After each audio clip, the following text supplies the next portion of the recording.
Recording in progress. I love it. Excellent. Good morning, folks. Good morning. We're very excited. We'll get started here in a momento. People are joining. We got a full house. Great, no problem. I see the chat. Miss Genevieve, good morning. That's Miss Banville, right? It says owner. Yes, ma'am. Good morning. Oh, does this say that? Your hair's up, and I was like, I think that's Susan. Susan Banville's the owner. Yes. We could put whatever you want. Change it, queen. I mean, whatever you want to be. I like that. I like that too. That's what I do in my house. Mr. Peter's in the house. Good.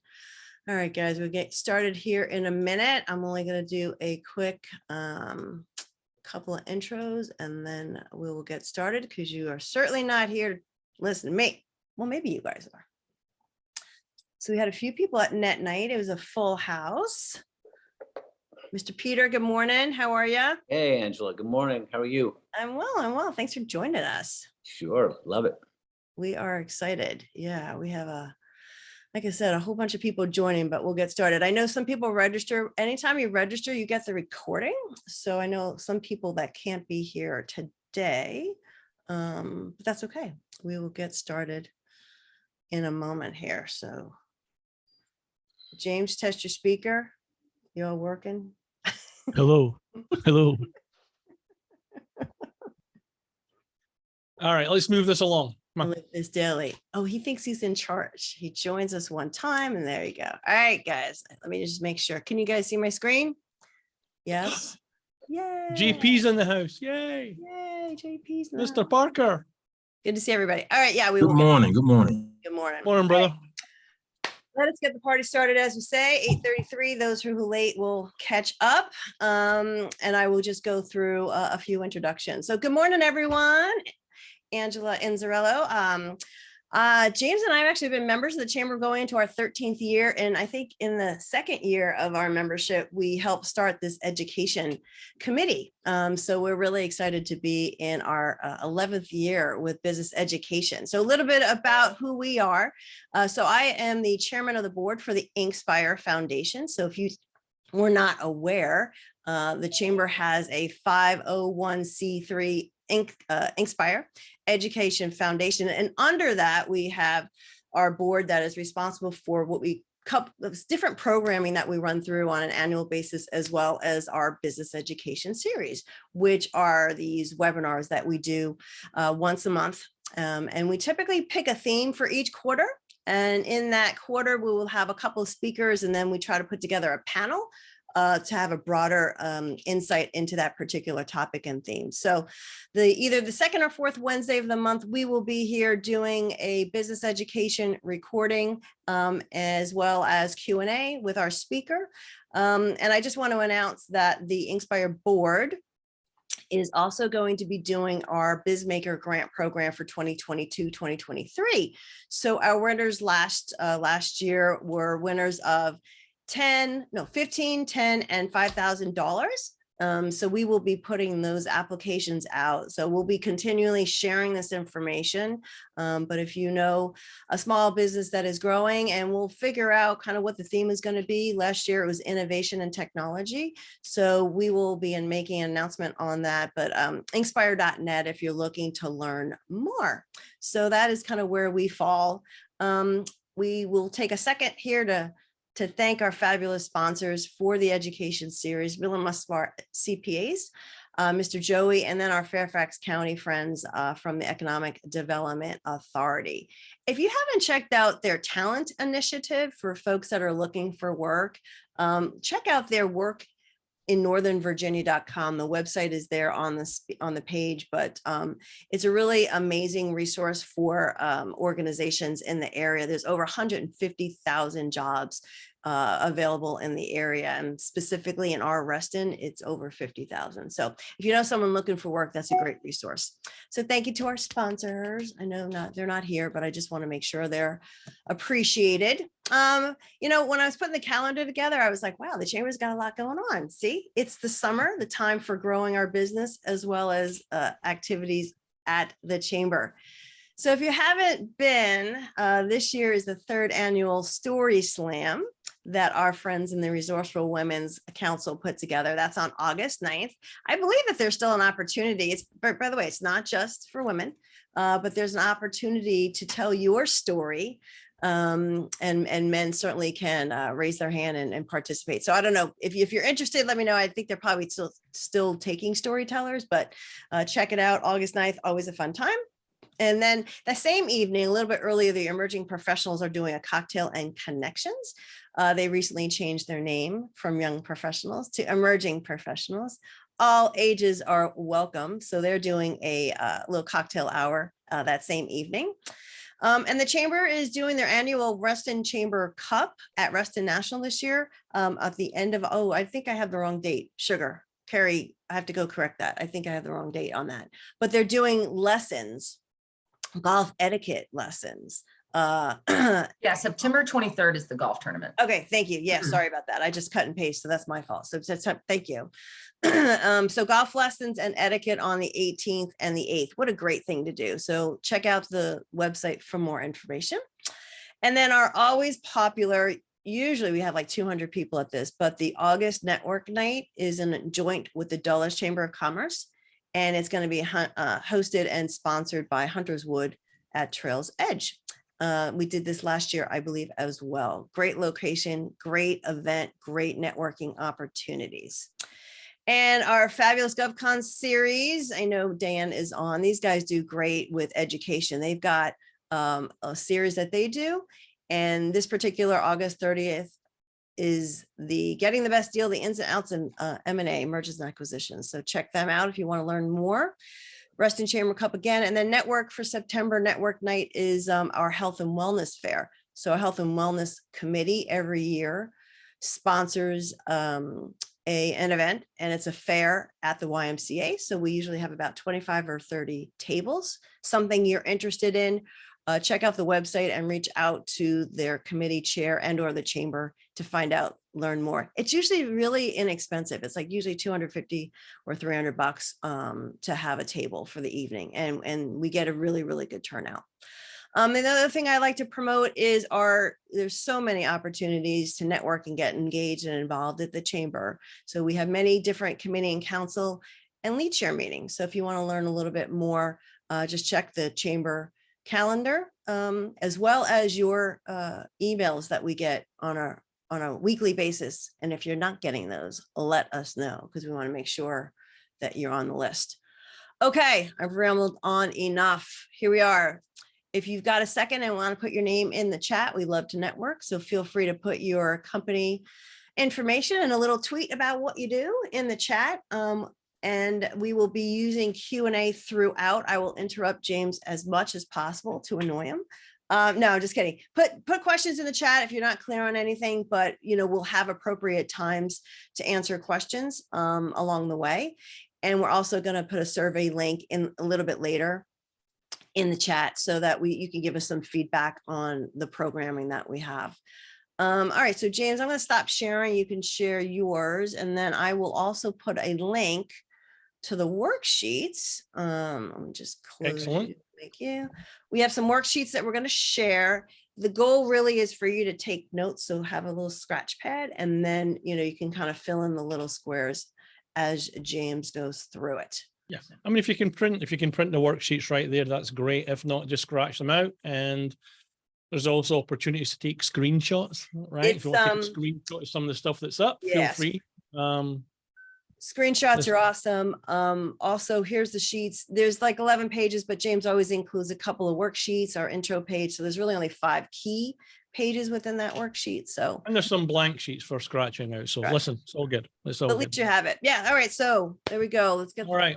Let me go ahead and share your screen. And again, just kind of do Q&A throughout. Let me close you. Right. So let me know. Everyone can see the head, the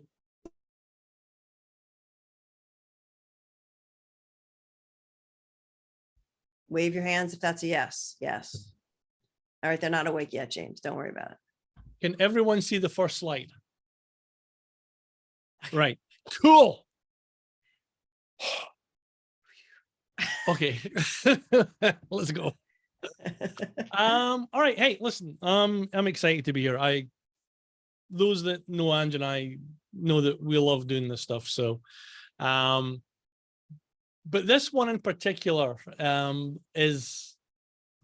it's one of those things, guys, about, and certainly what I'm going to share with you is your reaction to this is going to be, now that's too easy. That's not going to work, right? It absolutely works. This stuff absolutely works. And it works because it is simple. It is easy. Doesn't take a lot of brain power, right, to make this stuff actually deliver clients. But what we're actually doing throughout of this is we're actually filling a gap, right? So just think it that way, right? We're actually just filling gaps that's left by the rest of the marketplace. So 3 killer strategies for getting clients in the summer. I'm not going to say anything about Ange and I. Everybody here knows who we are, right? Or at least you should. And if you don't, you can stalk us on Facebook or LinkedIn or, whatever is your platform of choice. Ange will do the Q&A, right? So if you've got any questions, feel free to jump to the Q&A. She'll interrupt. I'll answer any questions you've got. But here's the big idea, right? This is the thing that we really want to kind of hammer home. And it's this. When everyone is slowing down, whether it's at the summertime or Christmas, whenever it is the exact time where you need to speed up, right? When everyone's slowing down, this is when you need to put your foot to the gas. And I'm going to be honest with you, this is a conversation that Ange and I have almost every American holiday, which is like every week, right? There's always something going on. There's always some kind of holiday in the US, whether it's a long weekend or July 4th or whatever it might be. And, I'm like, we should do a webinar. And Ange's like, yeah, but everyone's on holiday. Like, yeah, that's why we should do the webinar, because everyone's thinking everyone else is on holiday. And there's this gap, this opportunity that sits there that we need to go and fill, and we can go and fill. And typically when we've done anything over a vacation period, whether it's summer or Christmas or July 4th or Memorial, whatever it is, we always get a pretty good turnout, and we always get people interacting with us, right? Because we're basically the only game in town. Now, that's an exaggeration, but that's how it feels, right? That's how it feels. So what we want to do is show you just a couple of really cool strategies that I think if you just did it, one, it's going to get you in front of people, but two, there's that opportunity for you guys to go in and start to create, right, some conversations, because that's all it is. So all we're trying to do is to create a conversation.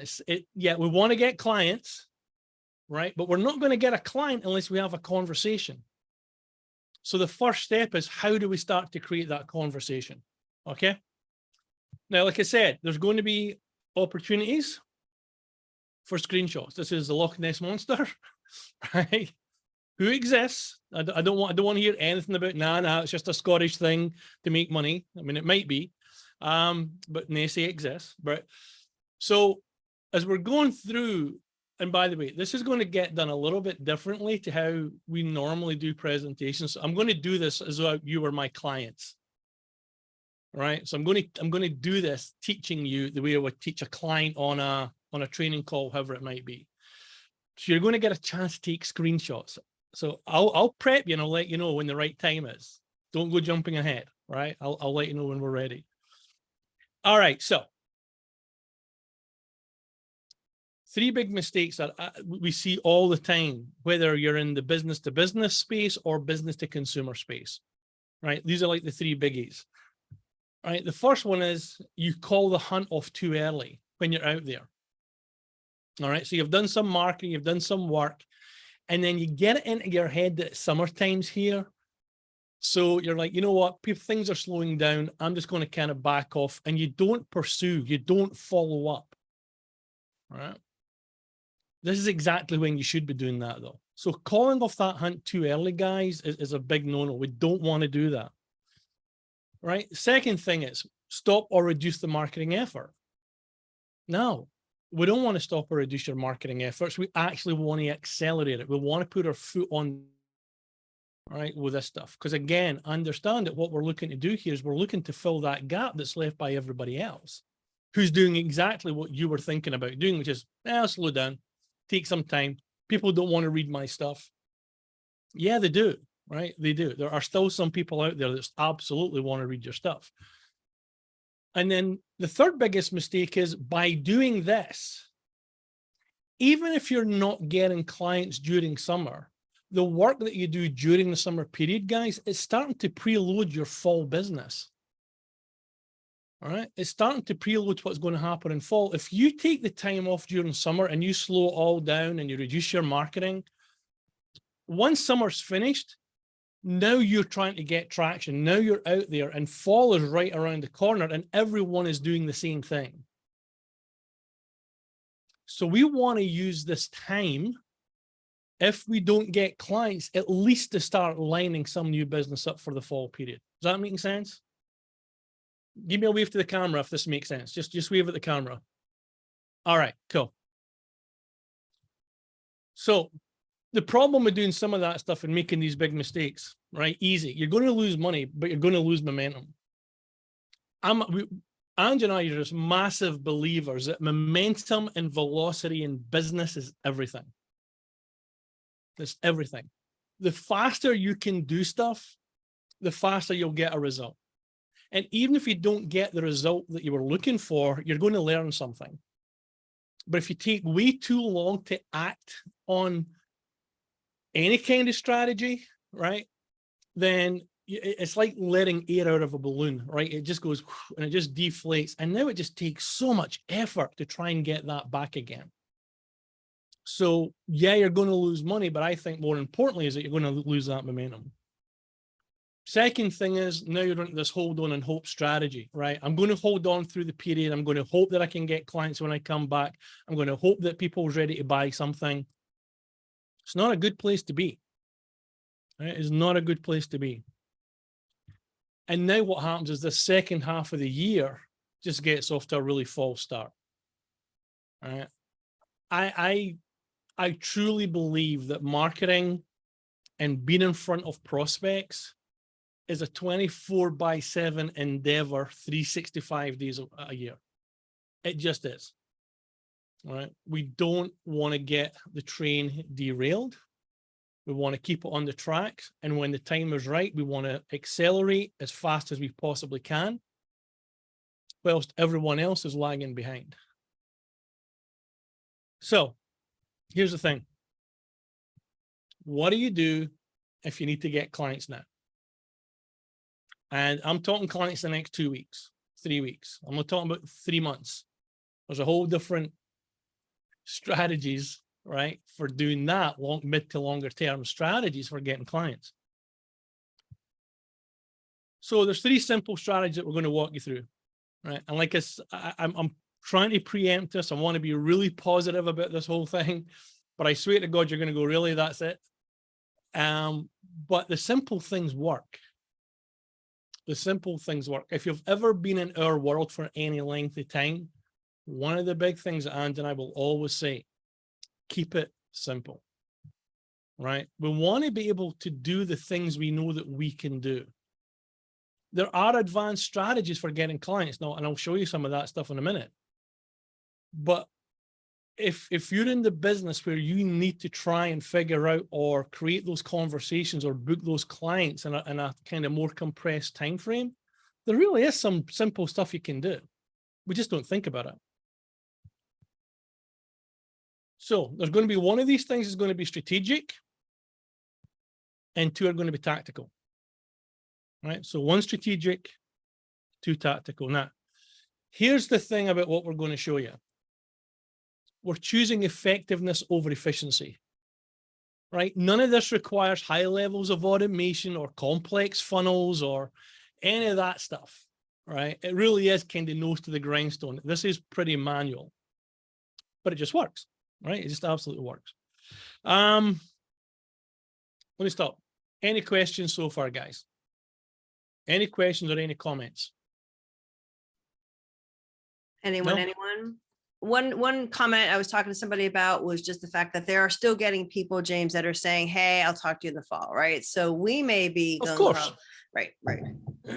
Right. But those people in the fall, even if, so here's the thing, if someone comes back to me and says, I want to talk to you in the fall, that's great. Now I've got someone to talk to in the fall.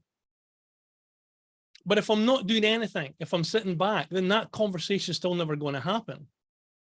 Right. So that's what we talk about, preloading your fall. Tom, you have a question? Yes, I just wanted to comment that what you're saying is validating what I've been doing in the last 30 days, because my fall is always busy. And so what I've done is gone back to all the people I've spoke to in the last 6 months that never, were ready. And I just touch base with them, and believe it or not, you can get a hold of people on the phone.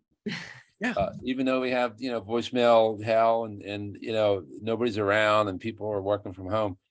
I found that in the last 30 days, I've probably gotten 6 to 8 situations that I thought were cold. Now they're hot again, for the simple reason of what you're saying. You have to get ready for the fall, which everybody scrambles to get things done before November, December holidays hit. So this is all validation of what I've been thinking all along, which is great. Yeah, we want to start the conversations now. I don't want to wait until the fall and then go try and find them. I want to find them now, even if fall is when they say they want to do something. All right. I don't want to wait until the fall and then scramble to try and figure out who it is I need to be talking to. All right. And by the way, because things have slowed down, believe it or not, people are actually easier to contact because their time is now a little bit more freed up. Right. We look at situations where things move and it creates opportunity. One of them is like direct mail. If you go back 3 years, 4 years, right, and you look at the amount of junk mail you used to get in your mailbox, right? I mean, ours would be stacked and it was junk mail. Now it's like 15% of what it used to be. Why? Because everyone's moved online. But by everyone moving online, what has that created? It's created space to actually do more direct mail stuff because people don't get as much as they used to, and your stuff is going to stand out if it's done correctly. Right? So it creates, right, by people moving over, creates opportunities in the places left behind. So when people are like, hey, I'm slowing down or I'm taking summer off or whatever it might be, that creates a gap and it creates an opportunity. Our job is to figure out how to exploit that gap. How do we exploit the opportunity? All right, cool. All right, so here's what we're going to do. And just a quick, we got to just giving you a time check, 35 minutes. All right, James? Yeah, but that's because you took up so much time. Oh, shut up. Right, so what you're seeing on the screen right now, guys, is our roadmap. This is our client roadmap. These are all the strategies that we work with our clients, from the start phase through the growth stage into the scale stage, right? This is everything that we would work on, all the trainings and everything else. What we're going to do from, and actually, just so you know, so this first lot, the start stage for us is like up to 10K a month. Like that's the start stage. Then we go through grow, which is 25K a month, and up to scale, which is 50,000 a month, right? So all those strategies are designed to be enacted at certain points of the business, because here's one of the things that we do know. One of the reasons that businesses stall is doing the right thing, but doing it at the wrong time, right? Working on a strategy, working on something that their business isn't ready for. So this is kind of how we map it out. And it's important that the reason I'm showing you this will become evident in a minute. So we've got these, right? And inside these are the 3 strategies that we want to work on. Even though one of them might be, slightly at a higher level than maybe some of you are at. But what we want to do is, well, there we go. So these are the 3 strategies, right? We're going to look at activating a network down here. We're going to create an irresistible offer. And we're going to generate organic leads. That's it. That's all we're going to do. Nothing more, nothing less. Now, let's talk about your world, right? Let's look at your world. So if you think about what you have to work with, right? If you think about what you have to work with, that's a circle. Doesn't look like a circle, but that's a circle, right? If you think about it, guys, what have you got? First of all, you've got friends, right? You've got a Facebook, you've probably got Facebook friends sitting in there. That's one group. Then what we've got is we've got people that might be in your email list, right? And this is important to understand. You might be in a Facebook group, whether it's a business group or it could be some kind of social networking group, but you have access to bodies. You have access to people. You should have some LinkedIn connections, right? And if you're under the age of, 25, maybe what you've got is you've got some Instagram followers, right? That's your world. Now, there might be some things that sit on the periphery of that, but this is kind of what we're working with, right? That's what we're working with. So here's what we want to figure out, right? Whoops. Who needs what we have, right? That's the question. Who in our world needs what we have? And if you think about how this really works, all we're trying to do is to get this, right? Which is essentially the 3%. Ready, willing, and able. In this world that we have of hundreds or maybe, a few thousand people that we are connected with at some level, roughly 3% in that world are ready, willing, and able, and who need what we are actually selling. Our job is to get in there and identify who these people are, right? Right? That's the question. How do we get in there and identify who these people are? Just making sense so far. All right. Pretty simple. Whoops. So understand that acquiring clients quickly is 100% about activating your current network. It's not about going out and trying to build new relationships. It's not about cold traffic. You have to work with people with whom you've already built some level of relationship, right? Because it takes too long. It takes too long to go out and bring cold traffic in, nurture those people to a point where they actually start to trust you. So we have to find the people that already know and like us, hopefully, right? So it's warm prospects. And like I said, it takes time to generate new leads, guys. We don't have that kind of time if you're trying to get clients over the summer or if you're trying to preload your fall. The other thing is we want to capitalize on the work that we've already done. Hopefully you guys have already been out there. You've been creating content. You've been distributing stuff into the marketplace, right? And we've created what we call deposits in the trust bank. People are looking at you going, I know that Nicole, and I like what she's putting out, and it's really cool stuff. And that person might be going, it doesn't really suit, it's not really for me, but I might know someone who it is. So we're starting to create that sense of loyalty and awareness and so on and so forth, right?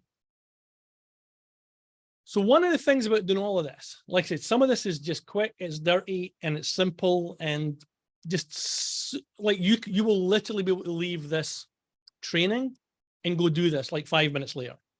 That's how simple this stuff is. So here's the key. We need people to self-identify. You can't go trying to find them. They have to be able to self-identify to you so that you can then go out and create a conversation. Now, the way that we do this, and most of you have probably seen this from us at some point, at some level, right? Because we do this shit all the time. This is kind of what we do, right? We call it the magic hand raiser. And the magic hand raiser is just a technique, right? It's a little strategy. And what we're really doing is this.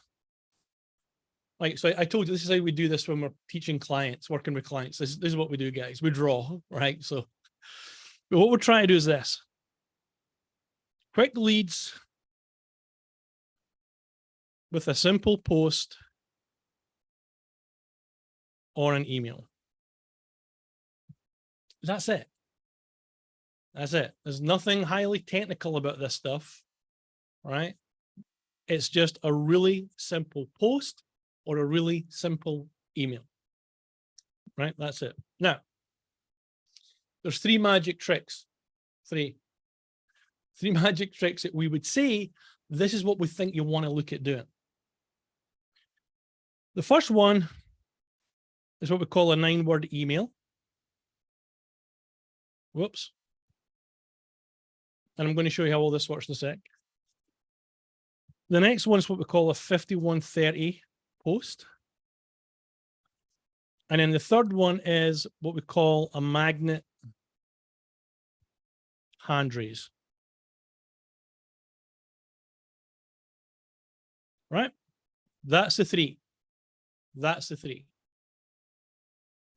So let's look at the first one, right? 9-word email.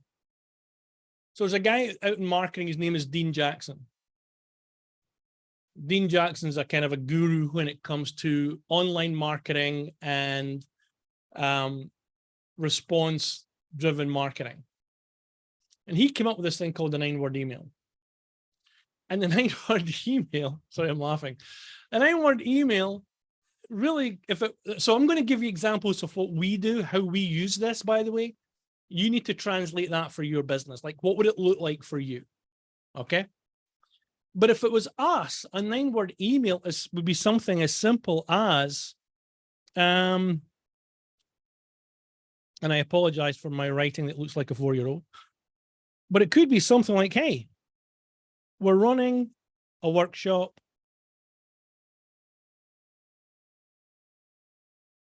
on how to get clients over summer.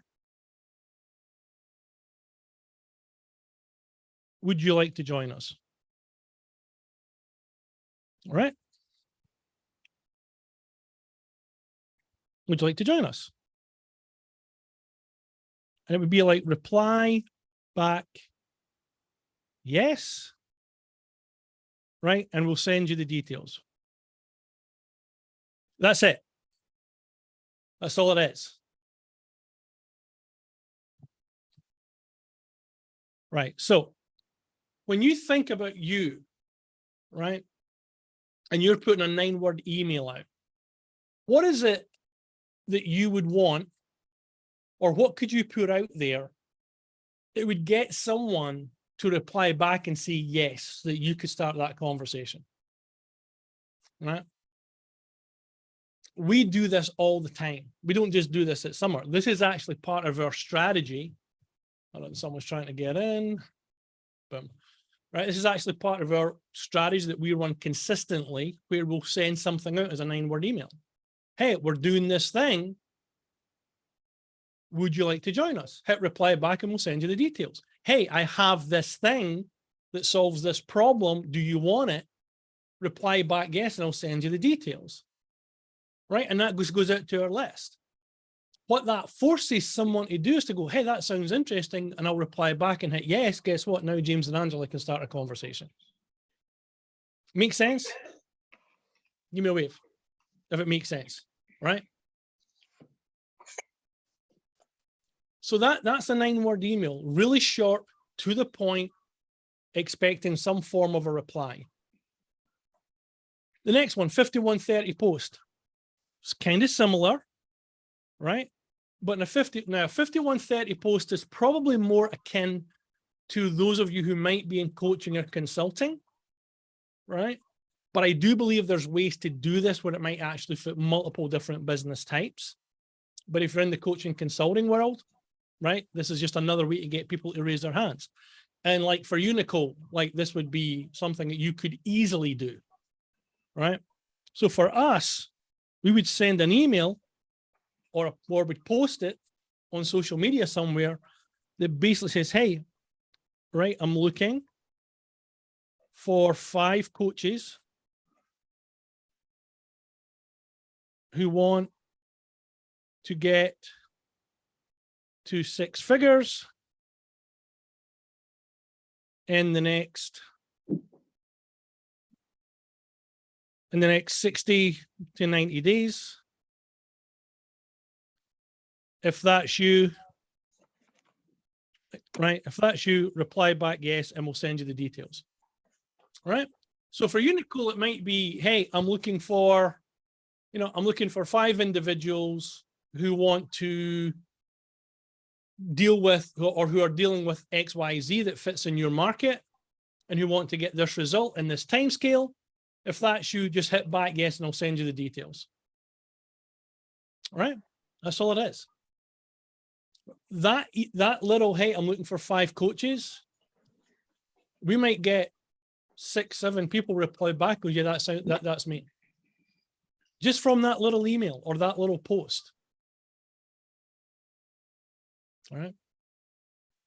So, I mean, for you, Tom, I'm not 100% sure, but it might be, hey, I'm looking for 5 business who want to do XYZ using video, right, to get this result in the next 120 days. I mean, we call it the 5-1-30 because typically I'm looking for 5 coaches who want to get this one result in the next 30 days. That's where it came from. It doesn't have to be 30 days. It could be whatever it is for your timeline. The point being is that you're putting something out and saying, hey, I'm looking for 5 of X, 5 of these types of people or these types of businesses who want to use this thing to get that result. And you just put it out there. Like I said, not highly technical at all, right? Not highly technical at all. But some people will come back and say, yeah, I'm looking to do that. Can you help? Like I said, really, really simple, right? Really simple. Feel free to take a screenshot of that and then you can decipher the handwriting at a later date.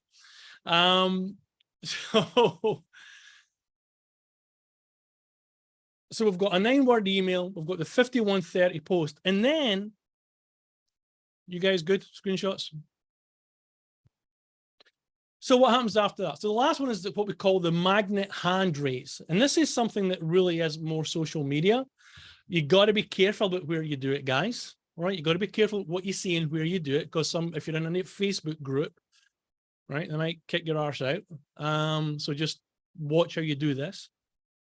But the magnetic hand raise post is just something really simple. And these are screenshots I took from hand raising posts in different groups and places, right? But this is one. Who wants my free lead magnet?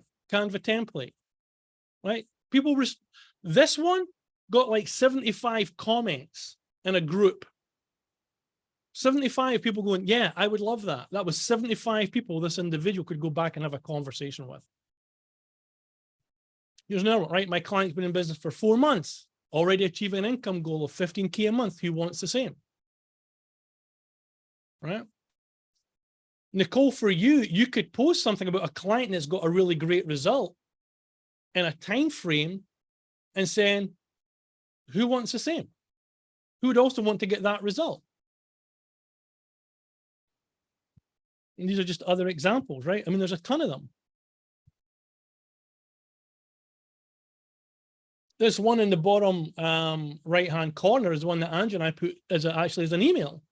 Hey, we've just uploaded this thing showing how to create a unique marketing message that attracts A-list clients. Now, that can be done 2 different ways. It could be, hey, respond back, right, and let me know. Or we say, hey, just go download it. And by the way, if you're going to do, hey, go get the download, you want to do it through some kind of mechanism that you can track who clicked it through. Right? You can track who's actually clicked it through. But this is why we're saying it's really simple. Like really simple to do. So if you don't have something to give away, and I don't we're not going to be talking about it today, but start thinking about what kind of checklist or lead, when you say, well, what's a lead magnet, James, what could I do? Might be something to consider, because it's really easy to put a checklist together of something in your industry that somebody could download. Again, this is all about self-identifying. So just kind of making that statement, because people might be like, well, I don't have anything to give away. Well, if you don't, you could create something pretty easily. There's a guy, and his name escapes me, Tom Madden, Clay somebody, but Clay put a checklist together that says, here's everything I use to create all of my online videos. And it was an equipment check, like here's the camera I use, here's the software, right? It was a checklist of all, right? He says it was the most downloaded or requested thing he had ever had in his business. And it was just a simple checklist of like, here's everything that you need, that I use to shoot my videos, along with links to where to go buy it. Especially Simple today stuff. with everybody wants to do the homegrown video, and it's becoming more and more prevalent. And I can see why that would get a lot of attention. Yeah, right. I mean, he had like thousands of downloads on that one checklist. And don't be afraid. Right. A lot of people are afraid of giving away their stuff, my IP, right? But you're actually, no one's going to want to implement it. That's why they're going to, utilize your services. And if you don't have something, you need ideas, I'm telling you, Google is just the way to go. Just do a quick search, like checklist, video production. Yeah. I don't know, checklist advisory boards, checklist insurance. Like I'm looking at people on the board here. So, anyway, again, it's all about just having people identify who are ready now to start having a conversation. That's all it is. We all good? I think so. My thing is just do it, right? Angela and I were actually on a coaching call, like with our coach, and there's like, I don't know how many people in the freaking room, like 230 people are in the goddamn room. And we did this. He goes, right, everyone, get your phones out. And he actually made us like post a thing on social media in the room at that point in time. And it literally took us like 4 minutes. He goes, I'm giving you 4 minutes on the clock, figure out something, go post it. Guess what happened? Don't overthink. We got a whole bunch of comments going, send it to me. I'm like, oh my God. All people that we could follow up with, right? This stuff doesn't have to be complicated. In fact, the simple stuff is the stuff that usually works. All right, this is a little bit more complicated. All right, 9:15, James, just a heads up. Right. At some point, you're going to have to make an offer to somebody. All right, you're going to have to make an offer. And if you understand how offers come together, your offer is actually part of what we call a core 4, right? Core 4 is the core messaging system of any business, which is your niche, your actual message, your model offer, and your differentiation. That's your big 4. If you're struggling in business, if you're really finding a hard time getting clients, it's usually because one or more of your core 4 isn't dialed in, period. That's all it is, all right? Because once the core 4 is dialed in and it makes sense to your market and you're getting clients, then it just becomes a grow and scale problem, right? But your niche and your message as it relates to that niche or ideal client, your offer and your differentiation are your big 4. That's what you work on all the time. It never ends, right? Now, here's what I want to do. And I'm not going to get through all of this the way that I wanted simply because of time, but I'm going to give you the highlights. If you're making an offer to the outside world, understand that an offer is different to selling a product. An offer is different to selling a product. So think product, think an iPhone. You can go and buy an iPhone for between $700 and say $1,000, right? That's an iPhone. And that iPhone, you can access the web, or you can make phone calls, or you can watch videos. That's great. But that's all it does. But you take an iPhone and you start layering up value-added stuff against that, suddenly it becomes way, way more valuable. So what we want to do is we want to think about, well, if we're going to go to the market and we're going to have these conversations, and we want someone to take an action, then we have to create an offer. We've got to put something behind that. Typically, an offer has 6 parts, right? 6 parts to an offer that you want to think about. The first part is this, right? It's called the outcome. In the offer, what am I promising? Right? What are they going to get if they buy into this offer? That's your outcome. The second thing is, right, it's a terrible, is what is the benefit? Right? What is the benefit of someone accepting this offer? So we have an outcome, but what are the benefits tied to that outcome? The third thing is, what are the features? Right? What are the features? What's involved? What am I getting? So we typically, when we'll put an offer together, like we'll structure things and go, well, what can I give someone that is value for them, but really isn't going to suck up any more of my time? Right? So whether it's access to programs, whether it's access to PDFs, whatever it might be, things that are already done that I can replicate without it taking any of my time. But it's viable to the customer, right? It's viable to the client. So we want to look at this as the features. We need to be able to explain, here's what you're going to get when you come into this. Here's what we're offering. We then want to make sure that we have some kind of an order to this, all right? Order is very important. So we have all the features, but how are they getting them, and in what order are they going to receive them when you're putting together your offer?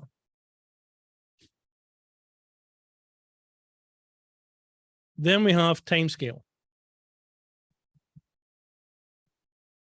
Right? We've got the timescale. How long is it going to be for me to get that outcome? And I'll give you a quick example just in a second. And then the last one is investment. How does the investment work? Is it a one-time payment? Is it staggered payments? You know, it's $3,000 up front, or you can pay 2 times $1,500, or you can pay whatever, right? 6 times $800, whatever. But you need to think about when you're constructing an offer to your client in this scenario, that it's one, easy for them to grasp, like really simple for them to get their head around, and 2, that it's actually a no-brainer. It's a no-brainer. They go, the question we need them to ask themselves is, why wouldn't I do this? Right? Like, why wouldn't I do this? And if they don't do it, then they're either just not ready, or, you know, with you, Tom, it's like, hey, maybe they can do it, they feel they can do this stuff themselves because the tech is already out there, but the outcome they're going to get isn't the outcome that you could provide, but it might be the outcome they want, which is the other thing. Like, it's good enough for them, fit for purpose, right? So when you think about these 3 things, let me get here. You've got your activating your network, guys. All right. We've got the, whoa, come back. We've got the hand raise. It's because I'm rushing, right? We've got someone to raise their hands to something we've put out there. And then last, you've created this offer, this I was going to say this irresponsible offer. It's not, don't make an irresponsible offer. That would be really bad, right? That would be really, really bad. So now we've got this irresistible offer out there. These are your 3 components. Here's the thing. That's what you've really got to think hard about.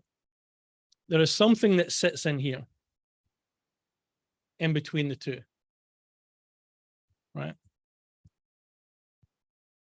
And that's the conversation. In between the hand raise and you make it an offer, there's going to be a conversation. And that conversation is going to happen either via email. It might be through Messenger, or it might be through, by the way, like a DM through LinkedIn, or it could be by phone. So as you're going through this process, the thing that you have to think about is, how am I going to structure this conversation in such a way that doesn't come over as being salesy, pushy, whatever. And honestly, the way that we would typically suggest people do this is, anyone that's answered the question with the hand raise is when you go back, right? Because typically anything you're going to offer someone is usually solving a problem, some level of a problem, or helping them move to that next piece. What we want to know, the first thing we want to know is, what is the problem you're trying to solve? That's it. That's the very first question, right?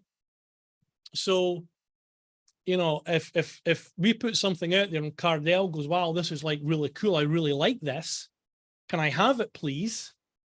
I'm going to go, hey, sure, Cardell, here it is. By the way, is it okay if I ask, like, what's the big problem you're trying to solve with this? And Cardell might come back and go, well, it's X, Y, and Z. Okay, fine. Like, just so I'm clear, like, how long has this been around? How long have you been trying to solve this? Right? Oh, I've been trying to solve it for like 2 years. Okay. On a scale of 1 to 10, how big a thing is it for you? Is it a 5 or is it a 10? Like, where is it?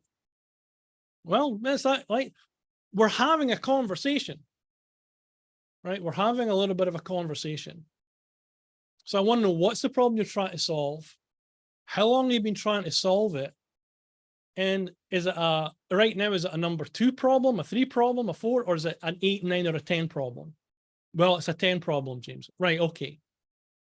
Is it okay if we jump on the phone for 10 minutes and have a conversation about this? Is it okay if we jump on the phone and have a quick 10-minute conversation? Right? Now, the reason I'm picking on Cardell is because Cardell and I just went through this, right? Where he's like, hey, I've got this thing. And I'm like, okay, how long has it been going on? What's been happening, right?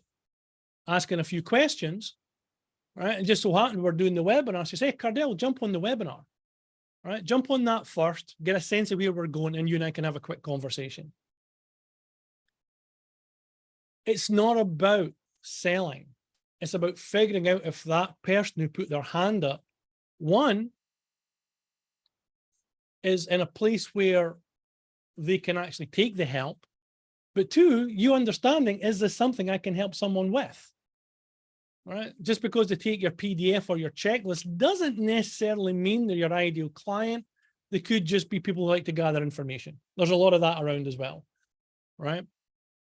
So that's why I'm saying that part of this, right, when you move from here, right, you move from this to this, into that offer, don't forget, guys, right, that this is where the magic happens.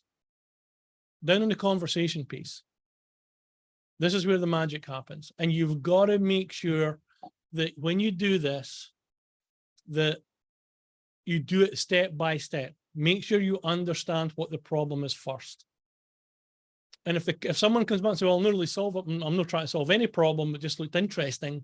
Hey, that's great. Enjoy the checklist. Bye. Boom. Next. Right.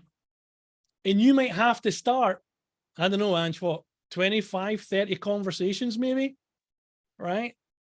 To get to a point where you're having a good conversation with maybe 3 or 4 people, right? You may have to start 25 or 30, but the way we get them started, the way that we do it and get it going, guys, is this right here. The hand raise. If they're not putting their hand up, if they're not self-identifying, you're never going to find them. Ever, ever, ever, ever are you going to find them, right? It's too big a world. Your world is way too big for you to try and figure out who in that world needs your help. We need them to tell us, right? We need them. And great marketing will absolutely flush people out. right? It will absolutely flush people out. So let this render for a second.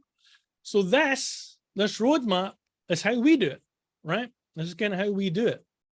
But we do it by the network, the offer, and doing the organic leads. And then everything else is what we use in our business, but it's also what we teach our clients, right? Really very, very simple. So from a time standpoint, let me just jump into this. So if you want, again, not selling anything, right? But if you want, you can book a call, right? We can get on a call. And if you want to just spend 30 minutes, I'll walk you through. We'll look at your business specifically, and I'll walk you through and give you some ideas about what you can put out there.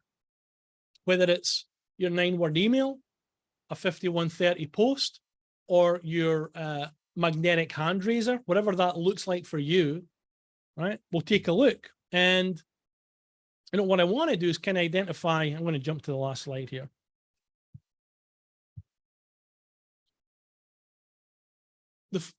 There's 3 things that you really want to focus on, right? Who you should be contacting, how you're going to reach them, i.e. your channel, and what you're going to offer, right? That's going to be the 3 big things. That's the 3 big things. So if you want to do this, by the way, it's a bucket load of fun. It really is. Like this is cool stuff. If you want to do this, here's what we'll do, right? Drop me an email. And by the way, I know almost everyone that's on this thing, so feel free. Just drop me an email. Do call clients over summer. We'll jump on a call, right? And we'll start to actually build out a little bit of a strategy for you to do any one of those things and start driving some conversations, right? You do have a world out there where there are people right now who are ready to do something. You just haven't been able to identify them. That's all it is. You just haven't been able to identify them. I will also say this to you, is that there's way too much content getting delivered out there by people where the call to action is kind of like a little subdued. It's not clear, right? Or there's way too much information before the call to action happens, which is why you're not getting responsive, right? Or responses back. We are big believers on be absolutely intentional about what it is you want someone to do and make it absolutely clear what you want them to do, right? Hey, I've got a thing, solves this problem. Do you want it? Not, hey, I've got this thing. Here's everything that's in it. And if you kind of like it, hey, let me know by telepathy, right? That you might want it. It's, you got to be in their face, and it has to be intentional, right? We want them to go, that's the thing that I want, or that's the problem I have. Looks like Peter or Tom or Nicole can solve that based on the information that you're putting out, right? So like I said, it looks stupidly simple, and it is stupidly simple. You cannot automate this shit. You can't automate this, and you don't want to, right? You don't want to. This is manual endeavor. Make the posts, look for the comments, respond to the comments, ask some questions, start a conversation, reach out, have a phone call, make an offer. That's it. Here's the other thing I'm going to say. This isn't just a summer strategy. Like, this is something you should be doing all the time, all year round. Right? It's something you should be doing all the time. Is this level of outreach. And it does get results. Now, marketing is test and measure, right? So if you're doing some stuff, you're not quite getting the result you hope for, then you've got to look and go, well, is my target market and my message slightly off, right? Is the language I'm using, is it not resonating with the people that I want it to resonate with?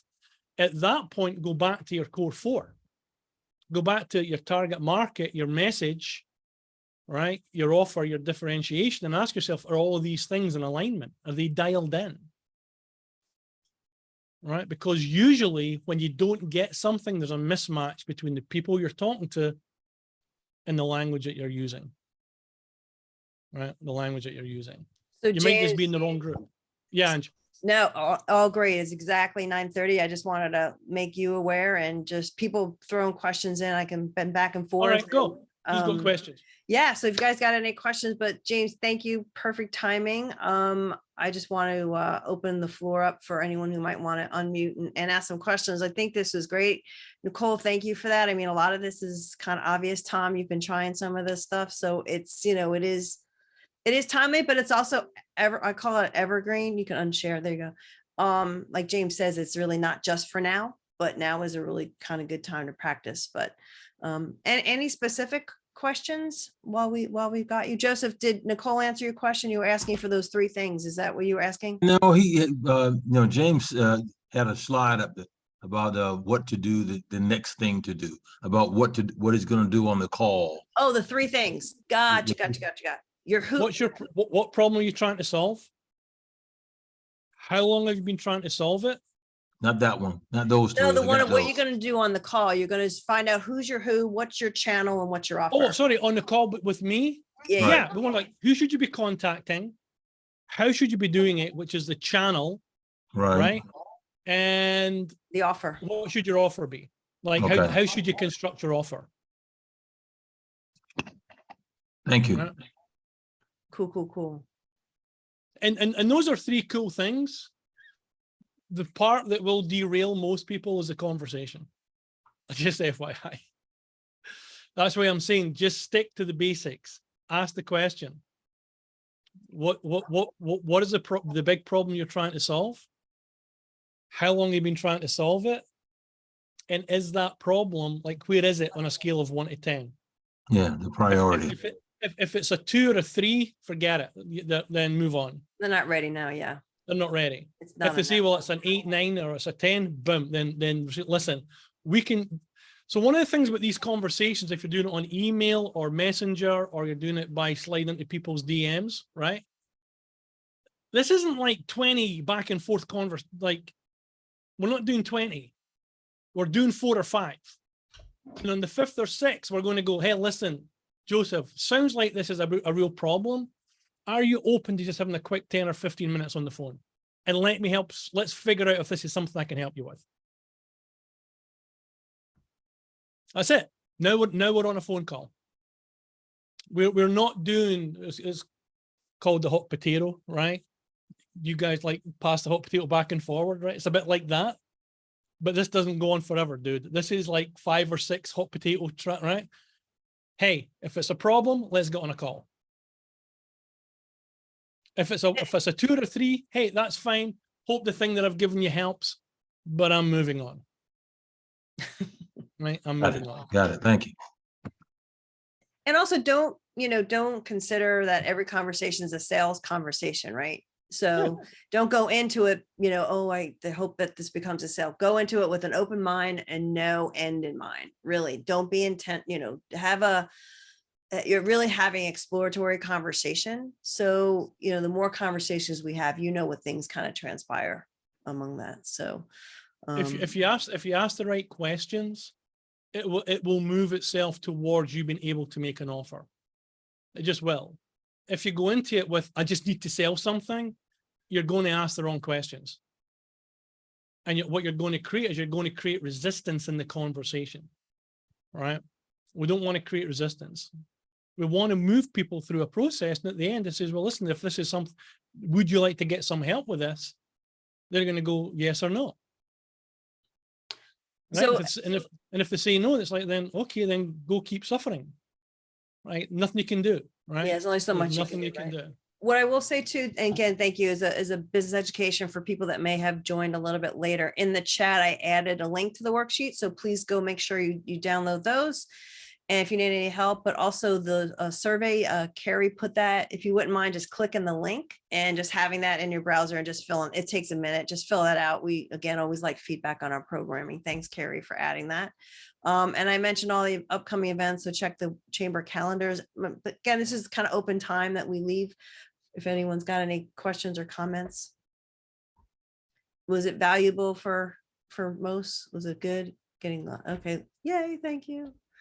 Always trying to do that.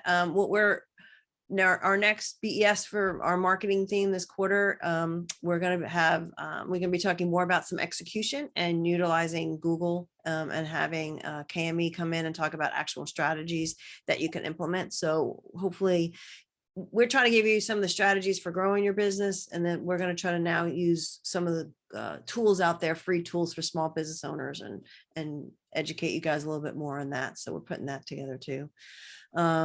Yeah, back to the basics, Nicole. Let me tell you, our business transpired when we did that. We got too complicated in life, right? We still do. We overcomplicate things. So when we go simple, it's like your natural tendency is to go, this is too easy, it's not going to work. It's a natural tendency, but in fact, like I said, the simplest things are the things that typically give you the best result.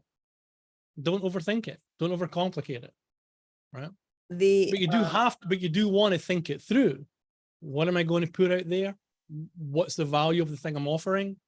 How am I going to have the conversation? What's my offer at the end? Like, how am I going to move them forward, right? And having some thought around that, but nothing happens unless you have a conversation. And most people's problem is having enough conversations. That's all it is. Tom, you said it, right? You just said, I'm just going to do it. Yeah, I just did it, and I was, I mean, I've always been back in the day, cold caller, knock, bang on doors kind of guy, but that has changed over the years, but it still works. But I do have a question actually about something we all know as salespeople. How do you, and this could be a conversation for another day, how do you stop people ghosting you?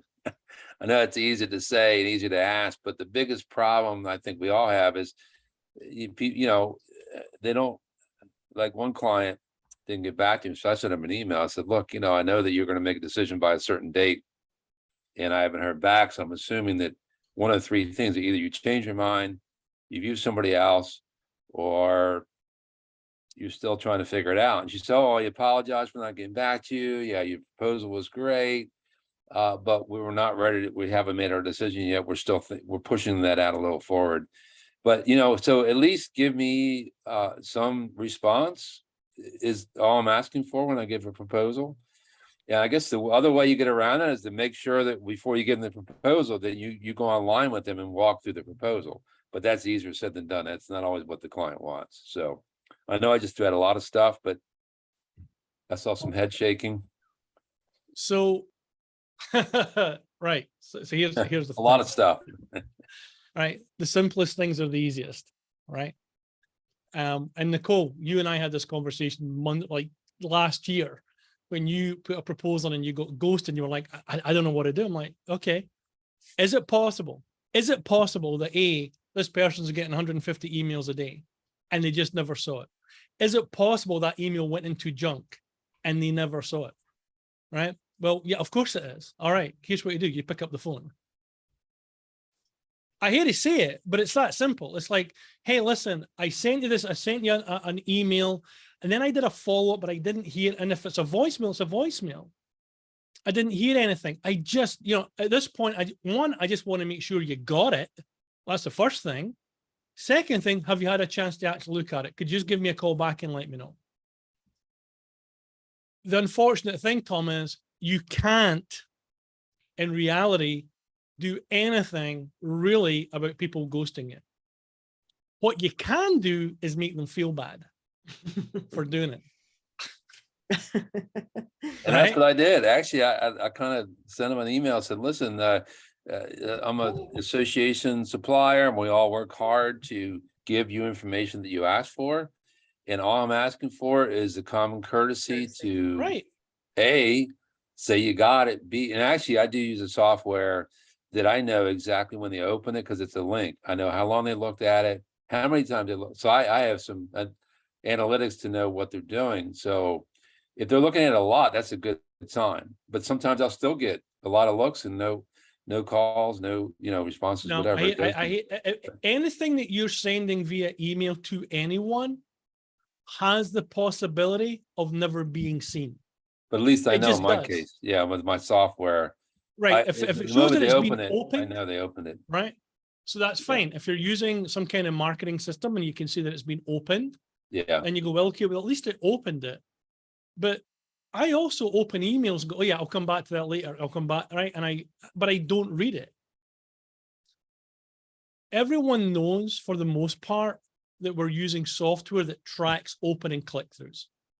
People are not that dumb anymore. They know that's what's happening, right? So you could, and that again, Tom, I'm all about just pick up the phone. Hey, listen, I sent you the email. I know that I saw that you'd opened it, but I haven't heard back. Was there like, I would just like to know where we are. I mean, it's not, I was reading something this morning. It was Gary Vaynerchuk had written something in LinkedIn. And it goes, people tend to forget that whether you're doing business to business or business to consumer, the other end of the phone is a human being. It's a human being. Like, so, and I would rather someone say, Lawson, bugger off and leave me alone. I don't want to ever talk to you again. So I can go, great, I'll just take you off my list. We're done. That's okay. Versus sitting and going, have they read the email? Have they seen it? Are they just ghosting me? Whatever, right? Ange and I, we have 5 people. Well, I have 5 people to call back this afternoon on an email that I put out that I haven't heard from. I don't know if they saw the email. I didn't use a marketing system to send it, so I don't know if they opened it or not, but I'm going to call them and go, hey, listen, I'm just checking in because this thing we're offering you is starting next week and you're either in or out. And if you're out, that's fine. But if you're in, I got work to do to make sure that we give you the value that we're promising. You just have, and by the way, Ange will tell you, I hate doing that stuff. I hate it. But it's an absolute necessary thing to do. It just is. Sorry, that was a long answer and a short question, Tom. Well, I think people feel bad, like on the other end, right? To say to somebody, no, not right now, because they feel like they have to have the right excuse, and you don't need an excuse. No, like it's just Tom, like, like you I'm just not- said, it's no. common courtesy. So by the Not way, right now. guys, this is conversation we always extend afterwards to talk to the speaker, but if you've got to go, don't feel bad about it. I Yes, didn't feel want bad. anyone to, yeah, this Angela's is, going to have to go and jump on a plane in like 20 minutes. So she's like, yeah, I kind of put that for myself too. No, I got an Uber coming. Like I said earlier, this is kind of our networking time. But yeah, was this helpful? So was this helpful, guys? I know we I kind think of so. really simple stuff. Some of the stuff Really pretty simple basic, but there are good reminders. And then those short little emails. I remember being on one call where again our coach is like, just send this email out because you Tom, like you said, people that kind of open stuff, right? And we have had a bunch of people that respond and download a whole bunch of our stuff. So one of our emails could have just been simply like the 9-1 emails, like, hey, I noticed that, or even a video. Honestly, Mr. Video here, don't make it too complicated, but you can even DM somebody a video and Yeah. say, especially if you know them and you've been having a conversation through a text or DM, Facebook, you could send a little quick video, right? Hey, did you, I just want to make sure you got my proposal or whatever. I spent a lot of time on that, or even sometimes even the guilt, right, is just, are you okay? I know we were talking about that last night. One of our ambassadors had not renewed his membership, and Charles just called him and goes, like, are you okay? Right? It was Eric, and Diana knows Eric, right? Suzanne, Eric. And he's like, I had no idea. I was like 3 months overdue, and he paid that minute. But again, it was just a phone call reaching out going. And Right. Eric said specifically, it had nothing to do with like, I need your payment and you haven't paid the chamber. But it was just like, are you okay? So Right. There's 100 ways to do it, and Angela's right. If you can, and Tom, I know this is going to go against everything that you teach, but the phone, hey, just want to check in, see how things are, blah blah blah. Send it in a DM. I Like- agree. No, the phone is, That's I've it. always been a phone guy, but yeah, the way I look at it, you have to use all channels to get a Yeah. hold of clients. You have to figure out, okay, are they an email person? Are they a phone person? Are Right. they whatever person and Zoom person? Once you figure that out, then you know how to communicate with that person. Yeah. And And that's, you know, everyone works in a slightly different modality, They do. right? In terms of what they answer to. So if you know, again, knowing your niche and your client, that's why it's so important. What are their predications? Is that the right word? But what do they prefer? And communicate in that way to them, right? So, all right. Anyway, if there's no more questions, No, just a whole bunch of comments. Let me just check if you can save comments. You guys can save chat if you care to. I forgot to mention that earlier. Sometimes we can't do that, but you know, the chamber will follow up with a link to this recording as well as some other links, probably to the worksheets. There's a bunch of people that registered that couldn't attend. So anyway, thanks everybody. Appreciate it. all right, this was fun. Thanks for your attention. appreciate it. Yeah, and we'll probably be doing, thank you, Nicole, on the comment on the 90-day. We'll probably be doing another one of those before the final quarter. So we'll probably share more people. Diana, it might be good for some of your folks too. We're going to be doing something with Joe Malazzo, bringing some people in for like a mastermind at the Reston branch. So I'll share with you when that's going to happen. All right. All right. Are we all good? All right, guys. Hey, Go have a good James, day. Stay on for a quick second with Carrie get clients. and me.